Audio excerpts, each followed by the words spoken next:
Globalization, Labor and Social Movements. Dr. Marquita Walker, Department of Labor Studies, IUPUI. Trade unions in the global north, a brief history. Trade unions are economic organizations made up of wage earners who seek to maintain and improve their economic employment conditions. Rising from the era of industrialization, these collectives have morphed from craft guilds in England who protected their craft through entry into their professions, control of work processes, and wage maintenance, to national and international collectives who find solidarity more effective in confronting state and employer muscle. Social and economic events such as world wars and changing cultures have affected the way trade unions operate and broadened their goals to become more inclusive. Regardless, trade unions remain a strong force in combating globalization and its effect on workers and working conditions by protecting, maintaining, and improving their members' employment conditions. Trade union activities include collective bargaining over economic issues, acting as the representative bargaining agent for its members, promoting equality and diversity within and outside the organization, political lobbying for worker rights and promoting candidates favorable to organized labor, and providing benefits to members like group rates for insurance, legal, and financial advice.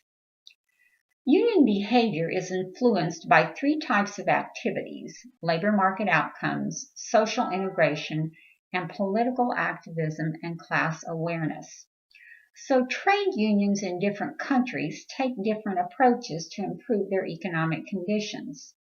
For instance, trade unions in the U.S., which focus on business unionism, try to gain economic power by infusing resources into politics, trying to affect the outcomes of trade policies in election or issue campaigns.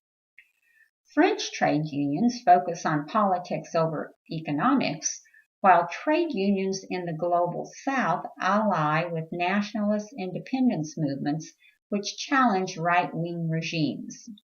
Trade unions in Japan and Germany use an integrated approach, which means business and unions work together, usually to the detriment of workers' rights. Such is the situation in China, South Korea, Russia, and Eastern Europe, who primarily seek to control their workers through repressive regimes. The interest of trade unions, many suggest, has been co-opted or institutionalized, and trade unions have simply become intermediaries between capital and labor. This is particularly pronounced in a global neoliberal world. Trade unions under neoliberal globalization. There are three major concerns for trade unions under neoliberal globalization: cross-border competition for jobs, the privatization of state-owned resources, and the disregard for workers' rights.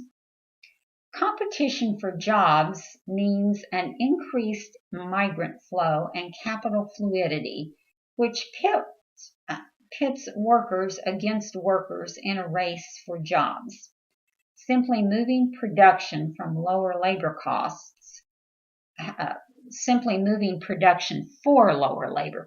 has resulted in a race to the bottom for wages and an exploitation of workers in the global South. The push for privatization of public entities is predicated on the lowering of taxes, which is touted as an economic engine for growth for state economic development. The restructuring of state organizations into private enterprises may result in some efficiencies in government operations, but it also increases unemployment and pushes more workers into a system of social welfare. Juxtaposed to these privatization efforts is the decrease of public assistance to the unemployed or those in poverty, and has resulted in increased poverty rates on austerity measures worldwide. Governments committed to neoliberal policies have pushed property rights over workers' rights in the form of common and statutory legislation which favors privatization, austerity measures, and control of work processes.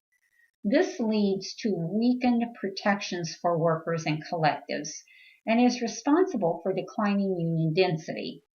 Union density in the global south, where workers are primarily in the informal economy, is very low, while there is some evidence that union density is higher in states where unions are controlled by the state. Generally, overall union density has declined worldwide with the election of right-wing governments. But in the few countries with governments which support egalitarian values and welfare policies, such as Sweden and Finland, union density has remained strong. What caused worldwide unions decline? Although globalization can be blamed for the overall decline of unionism worldwide, there are other factors to consider as well.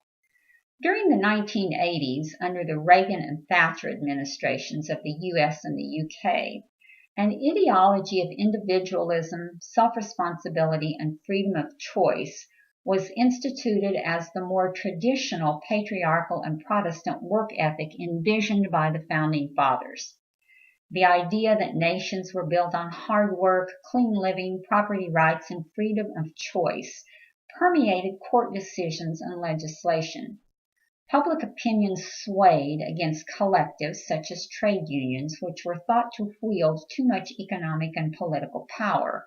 So laws affecting labor unions' abilities to require dues through a closed shop and freely organize were limited. As service industry jobs, which paid lower wages and were primarily non-unionized, outpaced higher paying unionized manufacturing jobs, the resources supporting labor unions declined.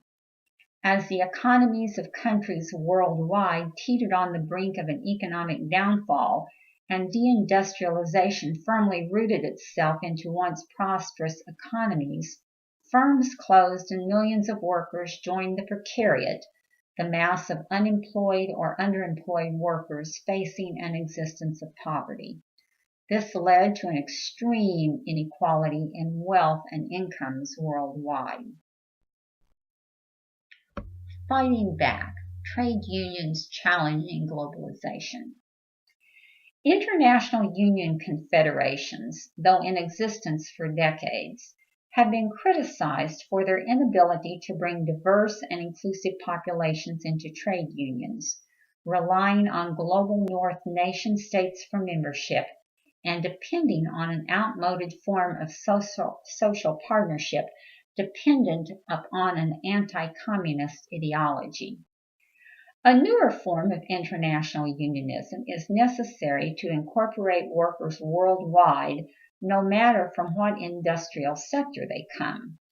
Relying on national contexts is important, but combining internationally to advance the interests of all global workers is also important. Efforts in that direction include representative unionization from multinational companies, which form new transnational agreements, particularly in the auto industry, to foster transnational labor activity, which introduces new principles of solidarity into the competitive environment. These cross-border collaborations are forged by such organizations as European work councils, which focus on collaboration and mobilization. These established union presences, though, do not address the new labor internationalism in the informal economy.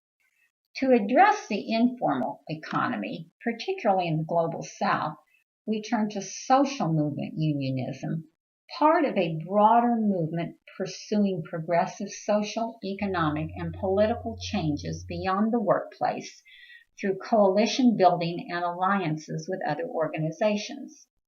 Social movement unionism features concerns for inclusivity, the rights of workers beyond the workplace, social justice and education for all, democratic unionism, and a truly international focus. Certainly, social movement unionism is a utopic vision and will be difficult to achieve. New social movement and community unionism. New social movement unionism and community unionism are the latest versions of organizing and mobilizing equity-seeking groups of individuals who are concerned about a range of issues related to their economic, social, and political well-being. Current generations take exception to the traditional forms of unionizing, which seem to rely on white male leadership, power retention, and political fixes to moral and social problems. Community unionism encompasses a broader range of issues to include not only economic issues, but issues relevant to all community members, such as housing and food acquisition, wealth inequity, rights of LGBT persons, minority disenfranchisement, and educational inequality. Those interested in community unionism define community in various ways, but they always seek to advance the interests of community through collaboration, participation, and coalitions via activism and social media. They build ad hoc alliances and coalitions with organizations who share the same interests, although the alliance may dissolve once the issue is settled. The ephemeral nature of this activism is known as new social movement unionism, made possible by the advent of technology, which allows instant communication via social media. Examples of new social movement unionism are the Arab Spring, calling for the overthrow of existing governments in Arab nations, and the Occupy movement worldwide, which sought equalization of income and wealth disparities. Proponents of new social movement unionism contend this movement represents a generational shift in more inclusive and equal values and ideas, while critics suggest new social movement unionism is just the latest flavor of the month in organizing and mobilizing, made possible via social media, and that the ideas being promoted are not really new because feminism, vegetarianism, pacifism, and multiculturalism have been around for a long time. The takeaway from community unionism and new social movement unionism could be used to expand our abilities to incorporate national economic issues, such as trade union strength, into international movements which protect all workers' rights.